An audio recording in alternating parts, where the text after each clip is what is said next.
maghanda na ng mahiwagang apple juice at makitambay sa mga yotits dahil walang bawal pag-usapan sa masarap na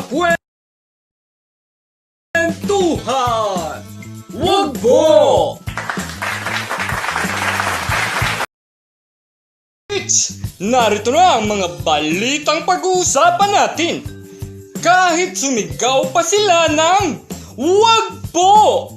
Teacher, yari sa DepEd! Matapos mag-viral ang TikTok video na nagpapahiwatig ng child abuse. Netizen na magaling sa kalokohan. Ginawang biro ang pahayag ng isang mali stockholder. Sana raw paggising nila may kotse na sa garahe nila. Ayan yung 8.8 million na Lexus, right? Natagpuan mo na lang ba sa garahe yan? O ikaw bang bumili niyan? Nakalagay sa pangalan mo yan Yes, Mr. Chairman. Natagpuan ko po yan sa garahe po namin. Dahil hindi po ako mahilig sa sasakyan. Okay na po sa akin basta po tumatakbo at may masakyan po o papunta po sa opisina. At alert level 2 na mga yotits. Alam nyo na ang ibig sabihin yan. Mas marami na ang mga magbubukas na mga establinan. Makakasama natin ngayong gabi ang isa sa mga naghahanda para dyan. Yotits, take it away! Alright, magandang gabi, Bok Edlingaw. Magandang gabi sa iyo. Magandang gabi sa iyo, Tito Manny Mogato. Friday. Yun, pag Friday, anong sinasabi natin, Tito Manny? Yes. Plus, Panginoon si Panginoon may limang sabi nun S.H.A.B.U. Ibig sabihin? Walang audio si Tito Manny. Salamat Jesus at biyernes uli. Ayun. May audio si Manny. Amen. Opo. Welcome po sa programang mula sa mga tito para sa mga tito at higit sa lahat sa inyo lahat ang programang Wag Po. Kami po ay napapanood sa Signal TV sa Channel 1 at sa bayan naririnig sa Radyo 5, 92.3 News FM. At kung wala silang radyo at telebisyon, Tito Manny, bibigyan mo ba sila? Matulog na lang sila. Oy, wala audio mo. Awanti audio. Ayan. Yan. Hindi kasi pwede silang punta ng Facebook at YouTube. Hanapin lang yung Wag Po sa 1PH. Yan. Alright. Kami po ay hanggang alas 9 ng gabi. Ngayon po, Friday. Alam ko last week, mga manghuhula yata yung mga sinalang ninyo o Thursday ba yun, mga yotits? Anyway, sa gabi nito, pag-uusapan po natin, usaping mga resto. Kayo ba'y nakakain na ngayon sa mga restaurant sa Maynila sa ilalim ng Alert Level 2? Ayan. Ako sa Jollibee. Ako, mula nung mag-pandemic, never ako kumain sa restaurant. Puro take-out lang, tsaka delivery. Kahit bakunado, never kumain na. Oo. Ano yung Bok? Praning ka lang talaga o wala lang? Busy. Consideration sa mother-in-law kasi yung mother-in-law hindi pa bakunado dahil bedridden mahirap nang may mauwi ka din. Akala ko sasabihin mo kasi masarap yung gas station sa kanto ninyo sa Indeed. Marinas. Anyway, ako, Lord De Vera po, si Ed Lingao at si Manny Mogato, mga kapatid, ang nag-iisang Pulitzer Prize winner for international reporting. At ipasok na po natin, mga kapatid, ang ating unang bisita. Siya po, mga kapatid, ang Pangulo ng Restaurant Owners of the Philippines or Resto PH. Pasok po natin. Welcome po natin, mga Yotits. Ito na po si Ginoong Hi, sir. Hello po. Good evening po. Hello. Sir. Magandang gabi po. Good evening. Good evening. Sir, po. magandang gabi sir. po. Mukhang kilala na po si Ed. Ako po si Lord. Siya po si Manny. Manny. Hello, gentlemen. Good evening. Nag-guest namin sa The Chiefs mga 3 weeks ago ata o 4 weeks ago. Okay. O, ganito mo na. Sir, pakikwento po sir yung unang kamusta po yung experience po kanina, alert level 2. Hindi ho ba kayo nakapag-prepare doon o kasi marami yung nagulat? We were expecting sometime middle of November pa. So, nagulat po kami na during last night lang namin nalaman na it's possible na magkaroon po ng alert level 2 declared today. So, it was a pleasant surprise. We woke up to some happy news this morning. Sir, pagka-alert level 2, ano pong ibig sabihin niyan sa mga restaurant? Very importantly, we have an increase in dining capacity. Sa indoor namin, pwede na po kami mag-entertain ng 50%. And then for restaurants po na may safety seal, that's an additional 10% pa, so it's 60. And I still have to confirm yung previously ang sinabi po kasi nila when a city has over 70% vaccinated population, may karagdagan 20% pa. So we're still confirming some information. But very happy to include in that new guideline is children are now allowed to go out and dine in restaurants. That's one of the happiest things that happened to us today. Mr. Eric, I remember po kasi the last time we had you dun sa The Chiefs, you were talking about kung gaano kahirap yung sitwasyon ng mga restaurants with the lockdowns and the alert levels. Itong with the alert level 2, 50% plus 10% possibly, our restaurants kamusta sitwasyon ng mga restaurant owners? Well, it's better than yesterday. Today is better than yesterday, but of course it's still not normal. But slowly we'll get there. No? Dahil we're very happy that I think Metro Manila's vaccinated population is already close to 90%, if not over 90% na of the eligible population. So that's already an outstanding achievement for our city, and we're hoping that that will bring about a lot of confidence sa public natin to start going out. Yes, sir. Well, I asked about that kasi 50% plus 10% is a big improvement, pero siyempre malayo pa rin talaga yan doon sa normal. Malayo pa. But remember, we were starting from 0. Yeah, then 10%, that's correct. Then 30%, now 50%, and that was just in the last 2 months. So we have accepted some sacrifices early, which is August. We accepted that we have to close para ma-control po yung surge ng Delta. And we were only expecting to close down for about a month, but it took more than a month. It took close to the end of September. But thankfully, like I said, things have gotten better very quickly. Thank God. Dahil nga po dun sa big uptick sa vaccination supply and vaccination process natin. Well, sir, that's for sige po. Good. Ano klase yung mga restaurant po ang makikinabang dito ng malaki, no? Yung bang fast food o yung mga fine dining? Everyone po, tandaan po natin, karamihan po ng restaurants sa Pilipinas actually are the small ones, the karinderya. Yeah. Imagine nyo po, 4 o 5 table lang po sa isang restaurant. Kung sabihin yung 10%, ilan lang po pwedeng kumain. And marami pong mga affected na restaurant operator near the school districts dahil no face classes. Marami pong affected sa tourism areas. Maraming affected sa central business district. So marami pong restaurants, the small operators that were forced to shut down. I don't know if we can get them back in operation soon, but they were some of the biggest casualty. But it does mean small restaurants are going to suffer.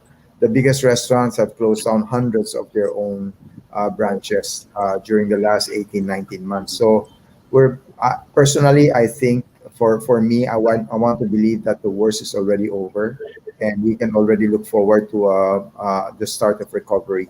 So we're cautiously optimistic. Hindi po kami complacent. We're still very careful about our protocols. We're so used to the protocols; it's nothing na to us. We live with that every day. So we're sure now we're going to continue those protocols for some time to come. But definitely, we feel a lot better now. Whether you're small or big, we can start rebuilding again. Sir, do you have... Natanong ko lang kung sa estimate nyo, magkano yung losses sa loob ng 2 taon? ng mga restaurants? It's hard to quantify eh. Some restaurants, generations na po yan eh. 30, 40-year-old restaurants, 50-year-old restaurants na overnight na wala. So imagine how long it took to build that kind of brand equity, that kind of recognition by the public. You can go to Baguio City, you can go to Cebu, you can go to any city in the country. You will see casualties of restaurants we went to when we were children. And I'm afraid it's very difficult to get them back online again. As to the quantity, we will find out next year what the casualty would be once we have a clear idea how much less businesses apply for business permits and licenses. Pero sir, kahit offhand, wala pa kayong idea dun sa kung gaano kalaki kinontract ng restaurant industry Okay. Just before we started reopening sa alert level 2. The latest data, the last data we got was between 2019 and 2020. It was a 58% contraction. 58%? 58, 58. That's And almost 6 out of every 10. that's from 2019 to 2020, April to April. So we're hoping that it's not as bad from 2020 to 2021. The difference is half of the year, we already have vaccinated population. So that seemed to mitigate a lot of the problems.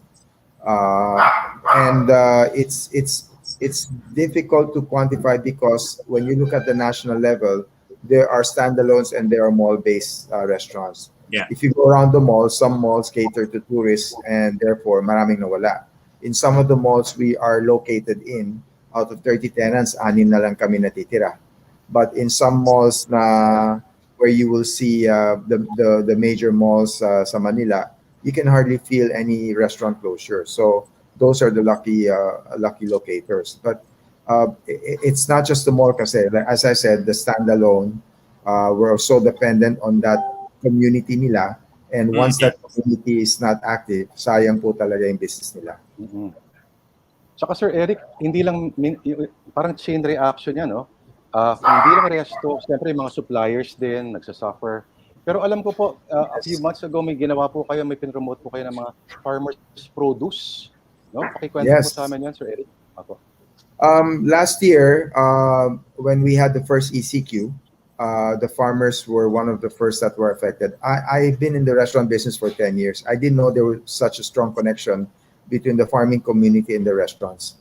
But when we closed down, the farmers pala, their biggest consumers for their produce is the restaurant industry.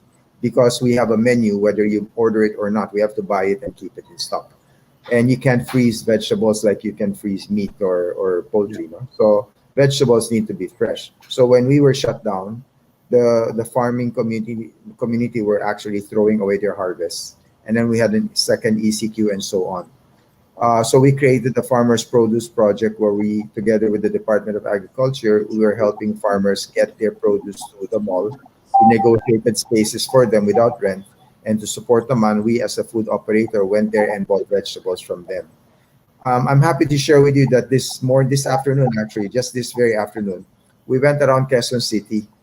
We were toured by the Quezon City whole people, led by Ms. Teta Tirona. And they showed us a promising project, the urban farm projects in Quezon City. And we didn't know about this. We didn't know that there were a lot of small farming communities that utilize unused land, idle lands for farming. And we were so happy to see the result. We saw farmers, we saw volunteers, we saw vegetables, beautiful vegetables out there just in Quezon City. I thought I was in a different province. I thought I was in Cavite or the north. But no, I was in Metro Manila. And there were huge farms in Metro Manila being run for food security to sustain the livelihood of certain communities. That's a very promising thing. So we promised that restaurants would work with them to create a farm-to-table connection project. Okay, ganda yun. Sir Eric, may binanggit po kayo dati sa ibang interview, sabi nila talagang kahit sabihin mo marami nagpapadeliver, hindi talaga mabubuhay ang restaurant sa mga delivery lang o take out. Totoo ba yun, sir? Yeah, because the restaurant is not just about the food. Restaurant is the service. And I can't give you the best service I can if I don't see you. And therefore, your food is only delivered at your home. Admittedly, when you have delivery when you have delivered takeout food, it doesn't, for myself at least, it doesn't taste as good as when it is freshly Yeah, cooked from that's the true. kitchen brought to your table. It's totally different. Yeah. But Sir, when we kunyari, had sa kaso niyo po, sir, meron... Sorry po. go ahead, please. Yeah. Sa kaso niyo po, sir, meron po kayong mga Japanese restaurants, ano? Oh, yeah. Paano po yun? Gaano po karami nagpapadeliver or gaano kasakit sa puso ninyo mag-deliver ng sashimi? Yung mga bagay na hindi mo dapat pinapatagal outside the refrigerator. Ganun po. One of my most common complaint is because sushi needs a lot of handcrafting.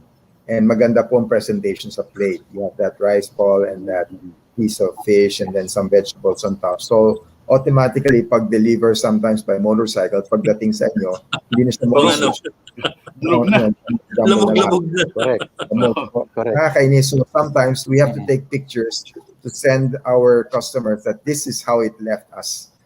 Oh, I don't wow. know. I cannot guarantee it's going to be how it's going to get to you. But the customers understand it and accept it naman. But thankfully naman, with the recovery ng dining in the last few weeks, we also saw an increase in food delivery. So some people still want to eat out, but they also brought food for their family who can't come out. For example, their senior citizens or children who until today were not allowed to dine in.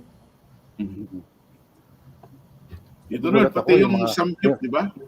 Mahirap din patigilan. Hindi, ngayon madali na lang. Oo. Pero dali na lang kasi. Ibabatong mo lang sa mainit na bakal yun. Ano na yun.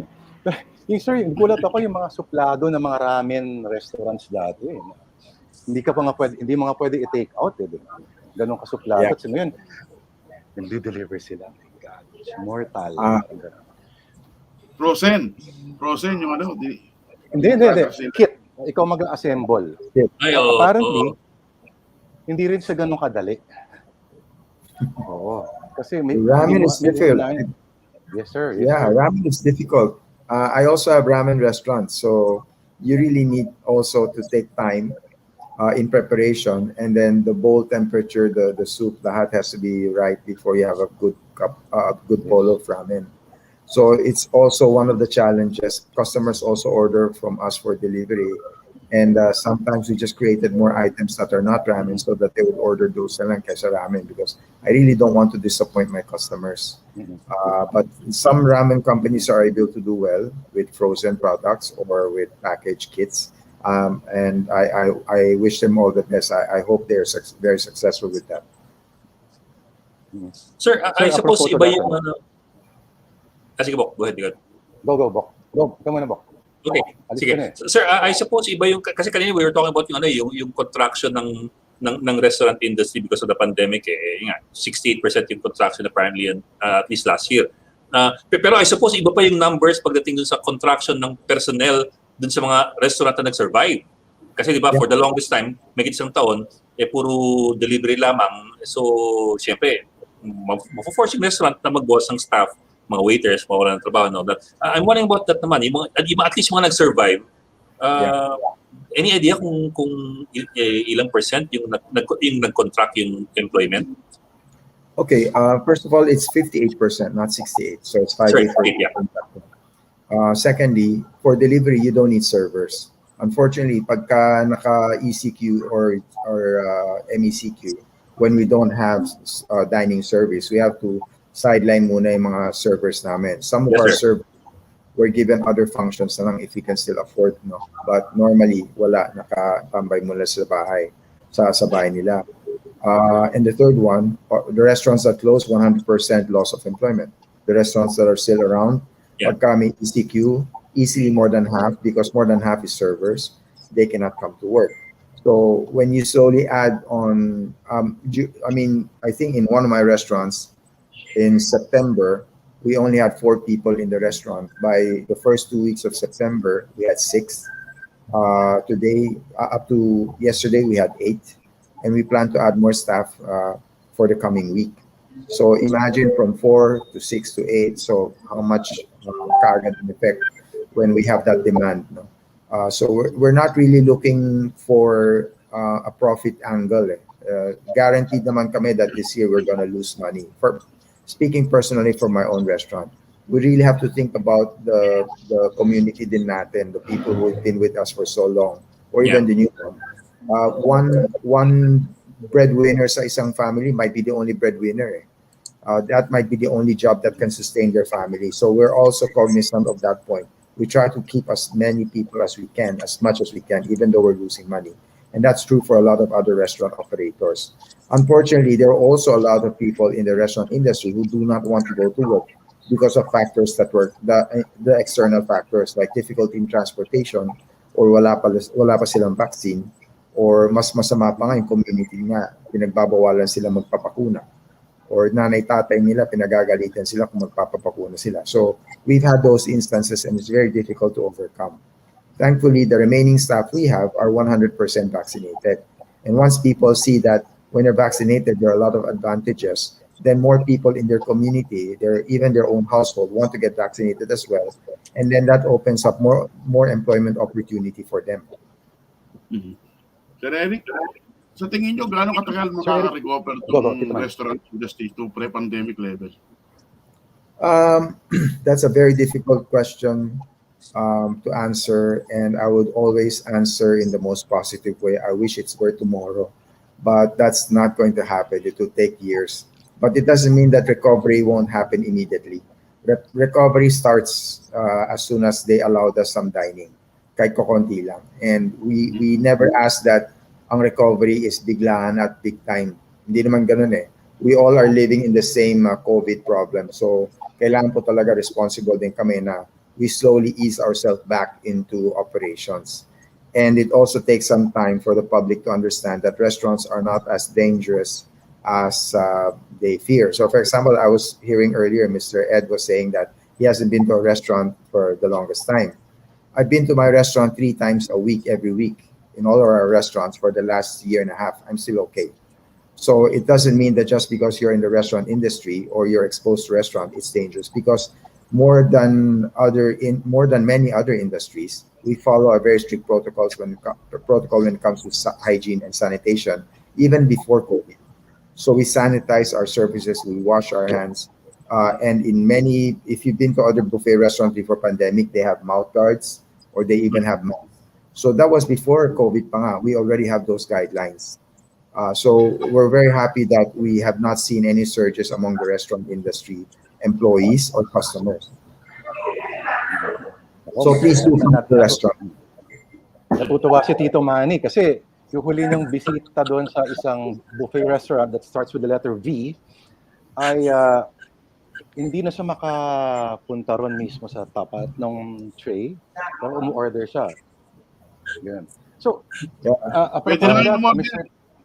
Pwede na. Sa buffet. Oo. Oo, pwede naman pumili sa buffet. Kaya lang, sa tingin niyo yung... Ano sa tingin niyo, Sir Eric, yung nabago sa observation niyo sa habits ng mga diners?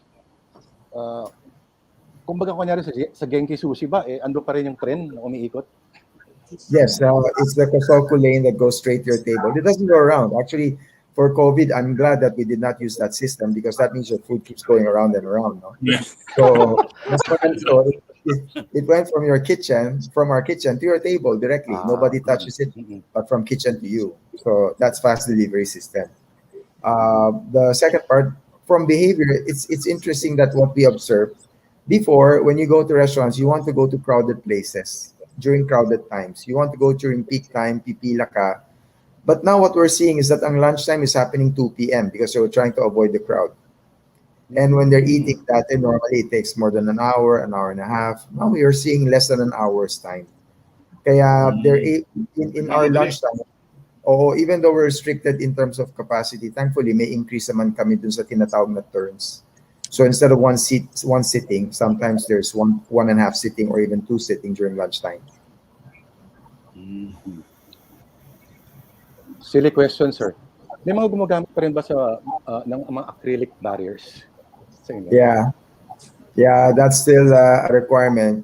Sometimes I go to restaurants and I go with my wife, and I still need to, have dinner with my wife with a barrier, because that's the law. So unfortunately, it's a very inconvenient thing. I understand that. It's not very romantic when you're having a date. So we're hoping that that can be removed as soon as possible. That way we can have, again, normal. Because let's face it, sa restaurant, you don't eat with strangers. You eat with your close friends or family. And right now, even your barkada, you're probably not going to share a table with them unless you really know them very well. And you know that they're vaccinated or you know that they're not sick. Otherwise, you're only having your meals with your close friends or family who even live in your own home.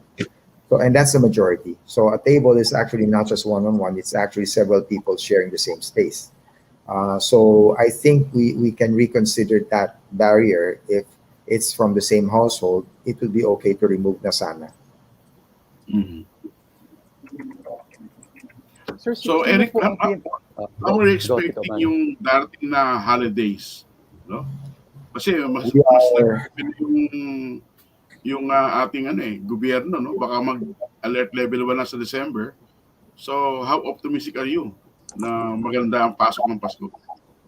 I think it's very easy for me I'd like to think like a child, have a Christmas wish for myself, that I think we're going to have a better Christmas this year than last year.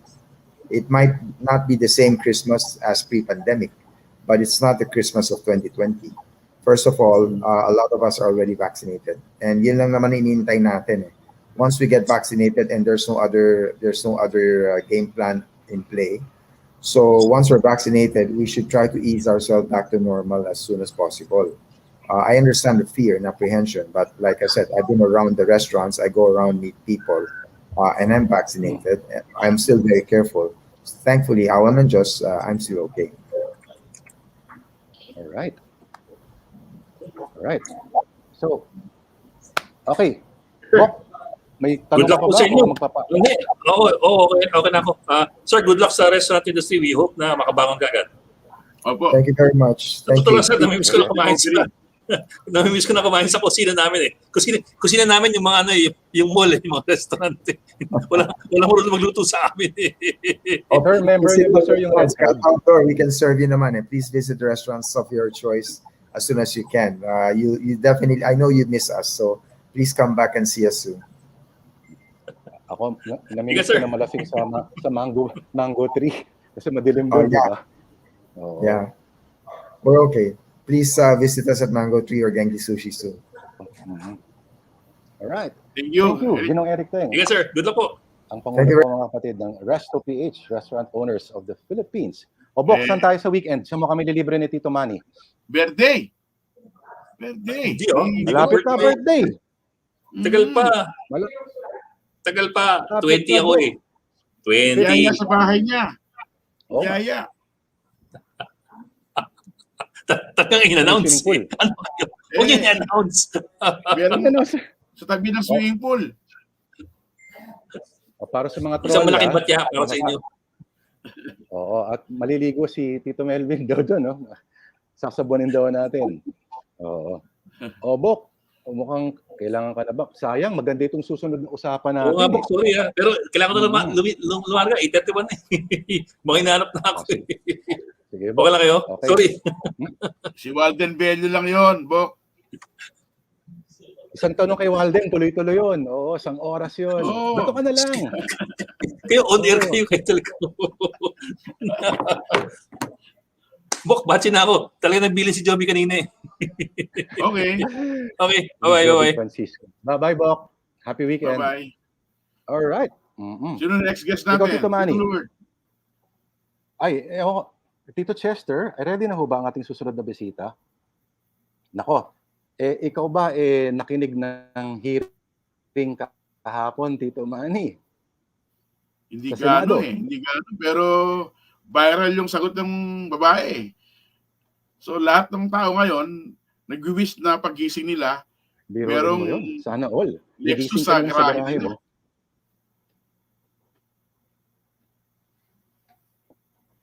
Iba. Wala. Ako pagising ko, ang nasa garahe namin, bills ng Meralco. Saka PLDT. Ayun lang. Pero, Tito Manny, may idea ka ba kung gaano kadugo o gaano ka-komplikado umungkat o bumili ng sports car or luxury cars ngayon, lalong-lalo na ngayon. Diba? Nako, kung Alam wala mo, kang idea, mga kapatid, mga wagports, yes. hindi ka basta-basta makakabili ng second hand na luxury car tulad ng mga Ferrari, no? Tsaka pag pinasok mo yan dito, ang tax niyan 100%. Kung nabili mo ng 8 million yan, additional 8 million sa taxes. Kaya doble ang babayad mo diyan. Kaya dapat Nako, malalim ang ibig bulsa mo. sabihin, hindi mo lang pwede yung parang pinag-ipunan mo lang. Ganyan. Pero kung Pulitzer Prize winner Oo. kagaya mo siguro, pwede. Makakausap po natin ang isang contributing editor po, mga kapatid, ng Top Gear Philippines. Welcome po natin. Magandang gabi po, Nikki Tamayo. Magandang gabi, Nikki. Mickey, magandang gabi. Hello. Good evening. Yeah, Good hello. evening. Yun. Nikki, magandang gabi. Samahan Ako ng bigotilyo Lord. pala. Ayan, naman. Oo, correct. Ako si Lord, Nikki. Si Tito Manny, yung nasa pinakadulong, Manny. pinakabigotilo sa lahat. Yan. Nikki, unang tanong, Nikki, sino ang mas gwapo sa inyo ni Vernon Sarne? Ay, syempre walang mas gagwapo kay Chief. Although hindi na kami magkasama sa opisina, love ko yan si Chief eh. Siya yung nagpasok sa atin dito sa akin dito sa industry. Oh. Love natin yan. Tito Manny, alam mo ba, they have the best job in the world, itong mga taga-Top Gear. Review ng review. Pwede kang bumili ng, hindi ka, Iba-iba, linggo-linggo, bago kotse niyan. Kasi every week, nako, oo, sinabi mo. Oo, kasi Paano may nangyari? kilala akong Paano yung ano? reporter no? Si Aris Ilagan, no? Nasa Top Gear din yun. Motor, kotse, linggo-linggo, iba. Kasi pinatest drive. Di ba? Pinapa-review yung hirap ng kotse. Ang hirap. The best city to Aris. Ihahatid pa sa bahay mo. Oo. Kaya ako, Okay, sa mga... nainggit kay Aris dahil akala nung mga chika babes, mayaman siya dahil iba-iba kotse. Medyo mahirap nga yung sa business na ito kasi minsan may nagtatanong mga tao sa'yo kung pare, maraming pera ba sa drugs? Yan usually ang hirit sa amin. Kasi di sila makapaniwala. Sabi, sir, big time ka. Alam mo, pag walang test unit, dadalhin ko yung family car namin, Mitsubishi Mirage. Sabi, sir, ba't ganyan lang? Di ba last week naka-Mercedes ka? Basta sabi ko lang, medyo masama ang business ngayon. Ganun lang. Next week may BMW naman. Pero, Nikki, hanggang ngayon ba yung mga Porsche, mga Ferrari, hindi nagpapauwi ng sasakyan? Medyo mahirap Kasi, alam mo, hindi ako big boss chief katulad ni Vernon or hindi ako dakila katulad ni Aris So, hindi pinapauwi sa akin. Yung pinaka mahal na pinapauwi sa akin Chedeng at di naman yung Chedeng na S-Class. Mga medyo entry level na lang. Kasi wala silang tiwala sa akin. Wala akong pogi points. Akala ko MB100 van. Pag Ferrari pag Ferrari it's a special occasion or dapat big time ka in real life pwede kong sabihin hello Or yeah pwede kong sabihin yung yung buhay namin dito sa magazine is not real life. Yung buhay sa magazine is parang it's a dream pero kung yung real life ano mo is big time ka talaga na you can afford to buy a Ferrari if you want to papauwi nila sa'yo. But only a select few. I mean, I'm lucky. Maraming sa business na ito, maraming motoring writers who have not been able to drive yung mga high-end cars. Pero thanks to Top Gear and thanks to connections, medyo nakaka-drive ako ng Ferrari once, twice, hanggang once or twice lang. How was the experience pag dinadrive mo yung Ferrari? Alam mo, the thing is kasi yung na-drive kong Ferrari was California. Was yung tipong sa Ferrari purists, yung mga tifosi, according to them, it's not a real Ferrari. Medyo, it's a GT, it's a cruiser. Parang, yan yung Ferrari na binibili mo para pakita mo lang sa tao na may Ferrari ka. When in reality, it was nice. It was nice. Maganda yung ride, mabilis, pero yung nararamdaman mo yung passion of like yung hardcore na Ferrari katulad na mga 458, 488, it's not there. And pag pumunta ka sa mga Sunday breakfast club, yung mga nagde-drive up to Tagaytay, kakape, tapos uwi, yeah, they're all driving 458s, 488s, mga higher-end Ferrari na medyo mas malakas ang tunog, mas hardcore, mas masakit sa puwet. And that's the full Ferrari experience that not many people in the Philippines get to have. Sa tingin mo gano'ng karami ang mga luxury cars dito like Ferrari, Lamborghini, Porsche? Alam mo, mahirap sabihin yun eh. Alam mo, pag punta ka sa may ibang club meetings, parang makabuti din. Ang daming Ferrari, ang daming Lamborghini, ang daming actually, sa dami nila, I think one of the last fun runs na na-attend ko na mga sports car owners, sa dami nila, pagpasok nila, filled up yung parking lot doon sa pinuntahan namin cafe. And syempre, yung mga passers-by, mga Sunday crowd, pupuntahan nila, uy, Ferrari, Lamborghini, magpapapicture. Yung mga supercar owners, sa dami nila, sila, walang pakialam. May bagong Lamborghini na top-down yan. Walang pakialam. May pumasok doon na may BMW na 2002. Kung alam mo yan, yung first na turbocharged BMW noong 1970s. Biglang lahat ng mga owners ng Lamborghini and Ferrari, kumpul sila doon parang, pare, astig yan, ang ganda nun. And to think, ito yung kotse na bibilin mo second hand is only, mahal siya, mga 2 to 3 million second hand. Pero tumangtuwa sila doon because for them, mahal yung kotse, pero there's so many people who own supercars, parang yung sa kanila, what's special is yung merong rare na historical car or old car, or kung meron kang Alfa Romeo, pare, high-end ka, meron kang 1970s Alfa Romeo kasi ang hirap syempre, alam nyo, may 100% tax, pero meron din law against importing second-hand cars. Mahirap. Kaya pang gawin, pero madugo. Bawal, technically, pero if you own the car overseas, or you have somebody who owns the car overseas who comes back to the Philippines, there are ways to get it in. Kaya lang madugo, mahabang proseso. OFW. Returning OFWs. Mga diplomats. Di ba? And then there are other ways na who knows, hindi ko pwedeng sabihin kasi syempre wala akong connections doon. Yeah. Pero ano yung demographics ng mga may-ari ng Ferrari at Lamborghini? Ano yung typically yung nakikita namin? Ngayon may young blood.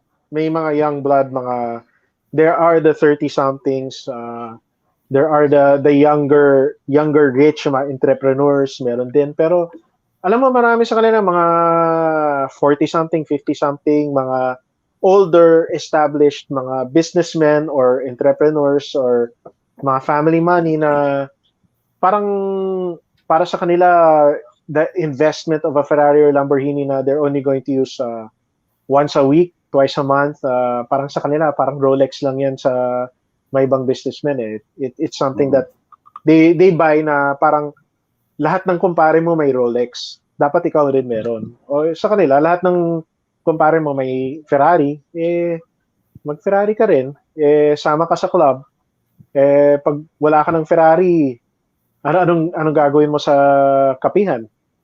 Bili ka ng bagong Lamborghini, di ba?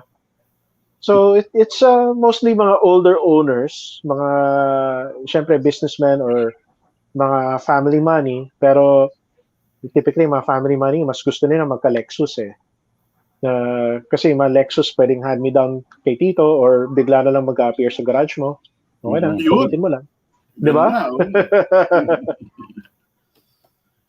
Hindi naman mga... May tinatanong si Tonyo Velasco. Sorry. May tinatanong si Tonyo Velasco. Ano raw po masasabi ninyo? Sorry, Tito Manny, nawawala-wala yung signal ko kasi. opinion ni Sir Nicky sa nangyari kay R33. Sino si R33? Si Raymond yung big time na car importer doon sa may ano yan, sa may Green Hills area. Oh, Yung biglang na-raid. Actually, maraming rumors doon and I can't say specifically kung ano eksaktong nangyari kasi alam mo puro gossip eh. Alam mo for the past 2 weeks wala kaming ginagawa sa motoring circles kundi sa Facebook. Nakita niyo nangyari sa R33? Nakita niyo nangyari dito doon? It all started I think yung inciting incident noon is yung nangyari kay Peter S.H.A.B.U, who's a medyo well-known na car collector ng mga JDM. Hindi siya yung typical na Ferrari buyer, let's say. He's known for mahilig siya sa mga JDM old school, may RX-7, mga GTR, yung mga talagang mga tuner cars, yung mga Fast and the Furious, yung medyo kaano sa generation natin. Pero it stemmed from the fact na bigla na lang yung isang kotse niya, which was a Ferrari, na-seize sa customs. And bigla na lang for, syempre na-seize sa customs raid for crashing na yun, di ba? And so, may doon, syempre naglabas siya na isang video na explaining na hindi naman niya pinapasok yung kotse. What happened was he took it from his home in Korea, he sent it to Japan daw, and then all of a sudden yung kausap niya doon sa Japan, they won't tell him where his car is, bigla na lang na nakarating dito sa Pilipinas, which I don't know how believable that story is, pero give him the benefit of the doubt, hindi natin alam kung anong usapan niya doon sa importer.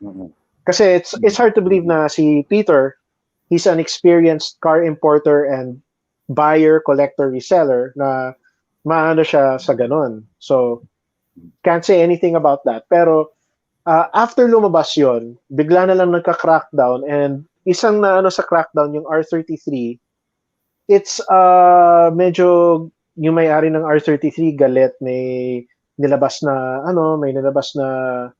I think pahayag or social media post na parang nagamit lang ang pangalan niya doon sa issue ni Peter. Si Peter naman na naglabas ng post na hindi naman niya tinarget ang R33 or na-name yung R33 doon sa problem niya doon sa customs. So medyo mahirap kasi well-known ng R33, nagpapasok sila ng mga high-end and for us car enthusiasts, sila nagpapasok ng talagang mga JDM na medyo rare or high-end na mahirap kunin dito. Kasi syempre, mahirap kumuha ng second-hand na mga GTR, yung mga Godzilla ng Fast and the Furious times.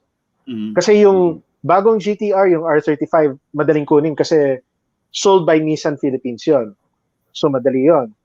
Pero yung mga luma, since it was never brought in officially, and they were produced up, I think they were produced up to the point na medyo full second-hand ban na si Gloria Arroyo. I think, I can't remember if that was 04, 05 or basta.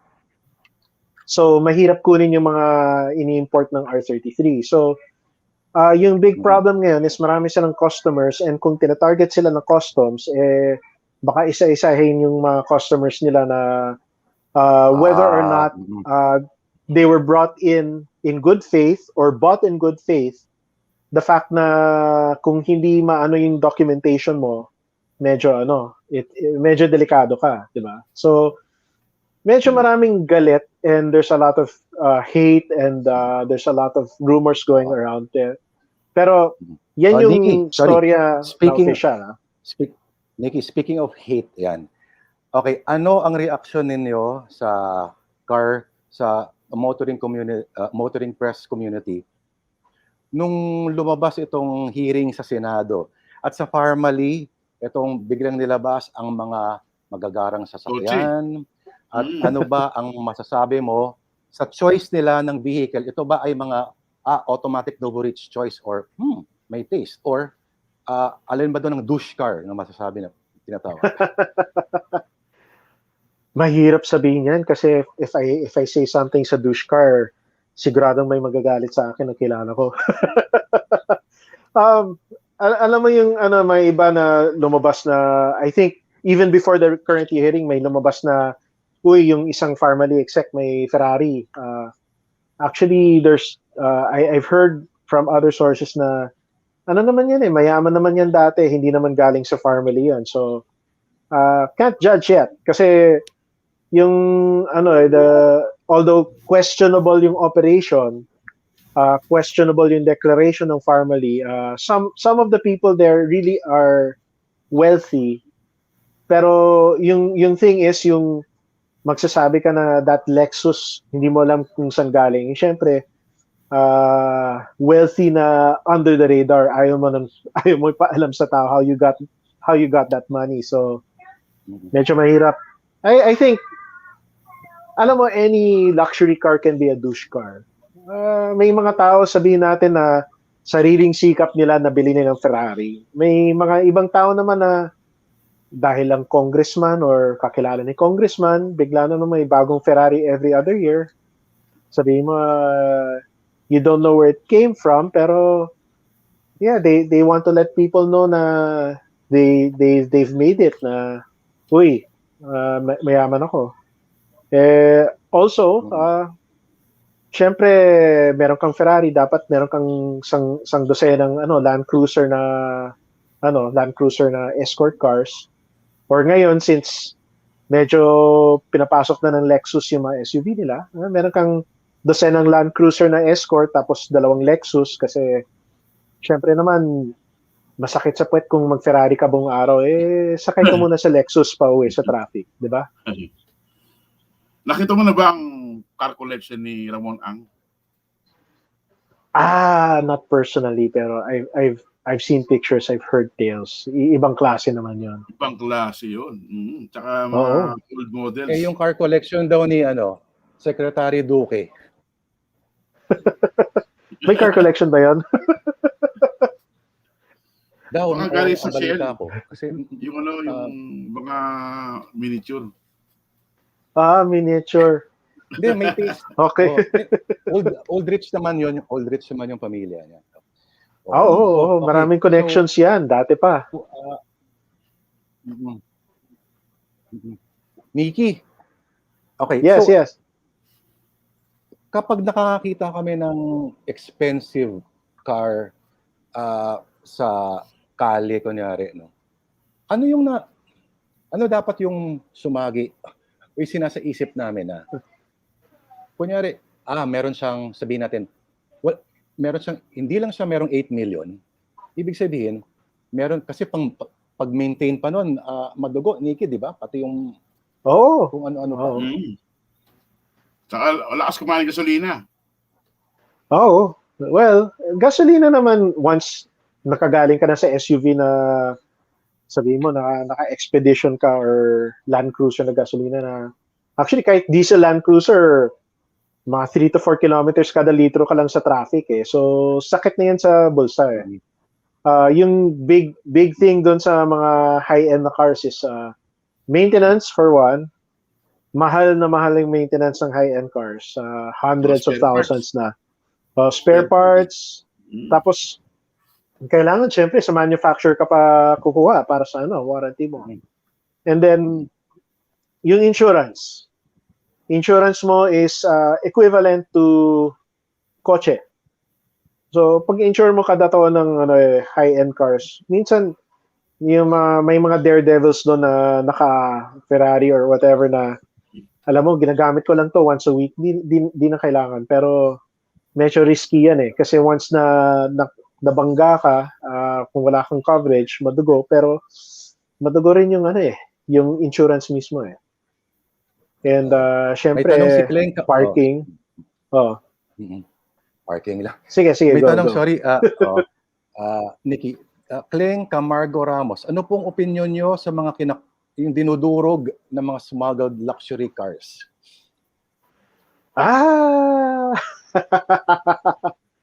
Alam mo, kung effective yon, kung talagang effective strategy yon, dapat after after 2 or 3 years ng pagdurog, wala na. Wala nang papasok. Ano kasi, yung pag-i-import ng second-hand luxury, thriving business yun eh. Sabihin mo na magpapasok ka ng second-hand luxury na misdeclared. Di ba yung sinabi natin kanina, may 100% tax pa yon, di ba? Kung magpapasok ka ng brand new car. So, kung for example, bibili ka ng Ferrari officially or Lamborghini officially, mga 30 million. Or kung super yaman ka, bibili ka ng Rolls Royce. I think, actually, the most expensive car na drive ko was not a Ferrari. It was a Rolls Royce Wraith. Malaking two-door yon, yung hood niya kasing haba ng kotse ko. Sobrang ostentatious. Mga 40 million yon base, and then pag customized pa, pwede kang umabot ng 50 million. Yung bagong Rolls Royce na SUV, yung Cullinan, I think is around 40 to 50 million already. So, sabihin natin, bibilin mo outside the country, less than half the price, ipapasok mo.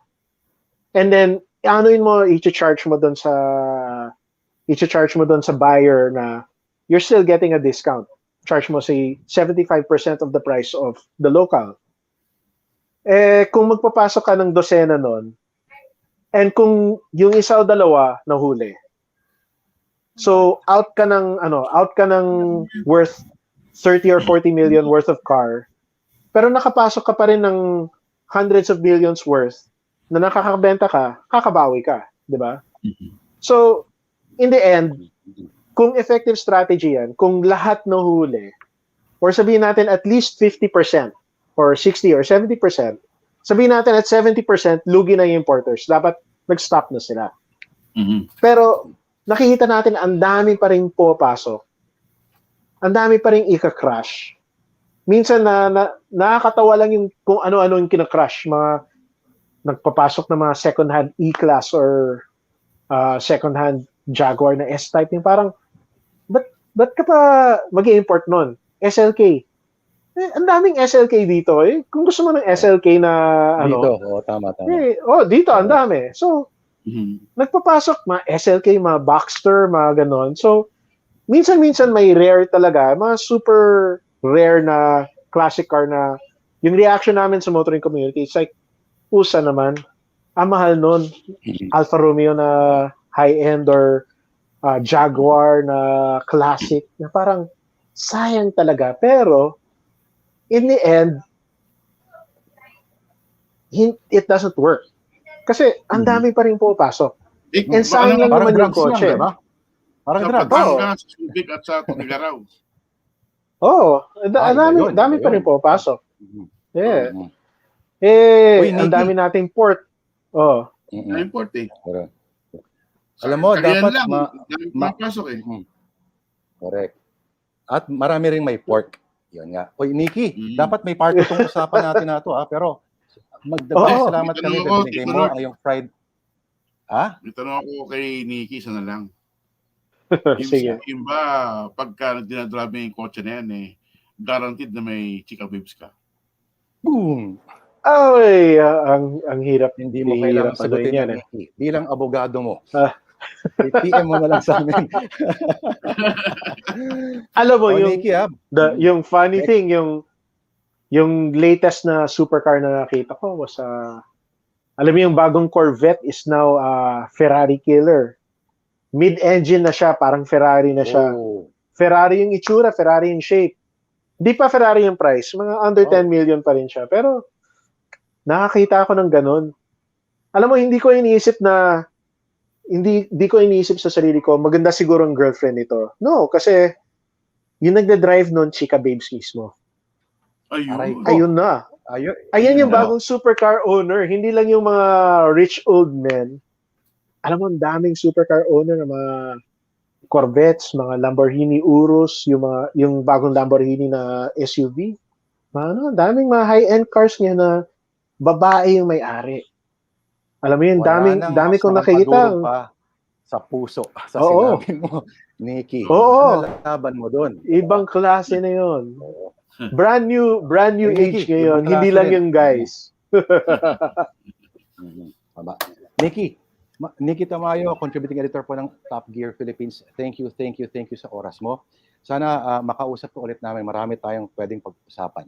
Thank you, Nikki. At Yeah, happy Friday. yeah. Anytime, guys. All right. Thank you. Sige po. Hello sa mga boys ng Top Gear. Yan. Yan. Kay Alright, Ari Silagan. oras natin, 8:58. May oras pa ba? Pabati. Okay, si Wen Corey, magandang gabi. Nomer Perenya. Pabati po dito. Alvin Pingol. At si John, si John Merhudio. Magandang gabi si John Merhudio. Ako na muna. Batiin ang masarap. Okay. From YouTube, si Jonald Furigay, please, pabati na masarap si Jonald Furigay ng Marikina. Mabuhay kayo mga Marikenyo. Yan. Okay. Customs daw. Via 1PH Facebook. Margate Ramirez Victor Ukol. Ukol sa mga dinudurog na sports car na smuggled. Totoo, pero hindi lahat. Yung may timbre sa itaas ay ligtas sa pagdurog ng payloader. Ayan. Tama ka dyan, Victor. Totoo yan. Tama ka dyan. Sample lang pa habang nagro-roll yung camera. Malay mo, lumang kotse pa ng official yun. Okay, ito naman. Phallic. Ay, bastos. Yun. Ano kaya ito? Via 1PH, si Marv San Miguel, the way I see it, these exotic and expensive automobiles are just penile extensions. But then again, ingit lang siguro ako. Oo naman. Oo. With a friend. With a friend. Via 1PH YouTube, Christian Gonzalez, mahal ang pa-change oil. Correct. Ay! Mahal ang pa-change oil. Correct. Oo. Dapat kasama ka. At hindi lahat basta-basta pwede mag-change oil. Ha? Dapat, kung maganda yung kotse, maganda rin ang langis. At saan ginagamit ang langis, Tito Manny? Para dumulas. Walang sabit. Yung mga piston. Okay, ito, last. Ganito tayong lahat. Sabi ni Dennis de la Cruz, sana biglang magkaroon din sa garahe namin. Makapagpagawa na nga pala ng garahe. Garahe. Yan. Ika nga nakasabihan, if you build it, they will come. Yan. Sana pagising mo bukas, Tito Lord, may Lexus na rin sa garahe mo. Sarado ni Lexus sa Quezon Avenue, no, Tito Manny? Hindi, ano yun? Tama ba? Lexus ba yun? Pegasus. May isa pa, may Lexus din. Oo, meron din. Oo. Hindi ko alam yon. Hindi ko alam yon sa mga mapanghusga dyan. Tito Manny, anong gawin mo bukas? Sabado. Video okay. Ayun na. Paano ba yan? Ngayon, pwede na. At walang curfew. Text na lang, Tito Manny. Gamit ang iyong bagong Lexus. Yan. Hindi naman sa garahe mo, baka nandun na. Opo, maraming salamat po sa lahat po ng mga tumutok sa gabing ito, sa lahat po na nag-comment, sa lahat po na mga nag-share. Thank you. Okay, mag-relax po tayo. Andyan pa rin po ang COVID, 50 days before Christmas. Ingat pa rin po tayo lahat. Alright? Ako po si Lord de Vera, siya po si Tito Manny. Tito Manny, ikaw na bahala magpaalam. Ay, good evening po sa inyong lahat at happy weekend. See you next week. Aling Minerva, hindi mo